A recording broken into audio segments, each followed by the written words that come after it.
America এবং Israel ইরানের সাধারণ জনগণকে লক্ষ্য করে সামরিক অভিযান পরিচালনা করছে বলে অভিযোগ করেছেন জাতিসংঘে দেশটির রাষ্ট্রদূত আমির সাইদ ইরাভানি। সোমবার এক সংবাদ সম্মেলনে তিনি দাবি করেন তেহরান কখনোই ধ্বংসাত্মক পরমাণু কর্মসূচি চালায়নি। অন্যদিকে জাতিসংঘের মহাসচিব অ্যান্টোনিও গুটেরেস অবিলম্বে যুদ্ধবিরতির আহ্বান জানিয়েছেন।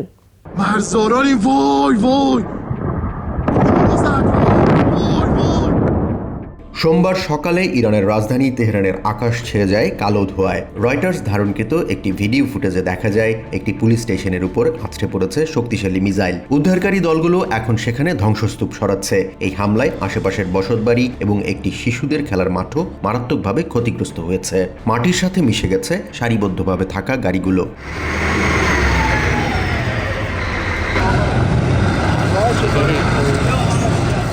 1989 সাল থেকে ক্ষমতায় থাকা আয়াতুল্লাহ আলী খামেনির মৃত্যুর পর ইরান জুড়ে এক অদ্ভুত পরিস্থিতি দেখা গেছে। একদিকে শোক, অন্যদিকে বছরের শুরুতে সরকার বিরোধী আন্দোলনে স্বজন হারানো হাজার হাজার মানুষ রাস্তায় নেমে আনন্দ করছেন। কিন্তু ক্ষমতার মসনদে থাকা রক্ষণশীল ধর্মীয় নেতারা এখনও দমে যাওয়ার কোনো সংকেত দেননি। যদিও তেহরান ছাড়ার জন্য রাস্তায় দেখা গেছে ঘরছাড়া মানুষের উপচে পড়া ভিড়।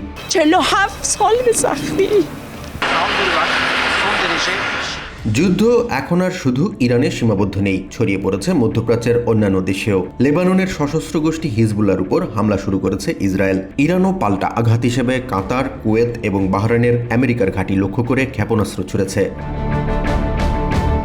স্যাটেলাইট চিত্রে দেখা গেছে ইরানের কৌশলগত বন্দর আব্বাস এখন জ্বলছে। হরমুজ প্রণালী দিয়ে সব ধরনের নৌ চলাচল বন্ধ করার ঘোষণা দিয়েছে তেহরান। বিশ্ববাজারে এর ভয়াবহ প্রভাব পড়েছে, কারণ বিশ্বের মোট তেলের বড় অংশই এই পথে পরিবাহিত হয়।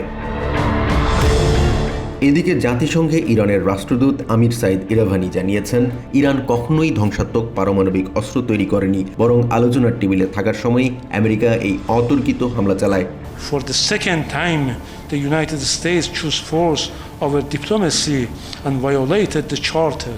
আমেরিকা ও ইসরায়েলের যৌথ সামরিক অভিযানকে ভয়াবহ আগ্রাসন আখ্যা দিয়ে তিনি জানান, ইরানের স্কুল, হাসপাতাল সহ বিভিন্ন স্থাপনায় সাধারণ মানুষকে লক্ষ্য করে বিমান হামলা চালানো হচ্ছে।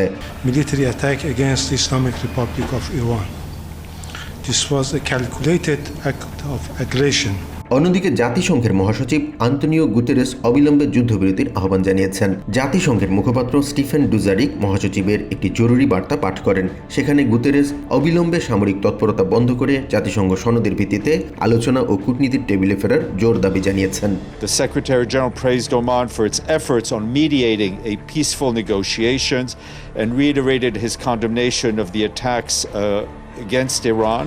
ডুজারিক বলেন, একের পর এক আক্রমণ, পাল্টা আক্রমণের ঘটনা প্রবাহ অত্যন্ত আশঙ্কাজনক। অন্য দেশের সামরিক হস্তক্ষেপ পরিস্থিতিকে আরো জটিল করে তুলবে বলেও আশঙ্কা জানান তিনি।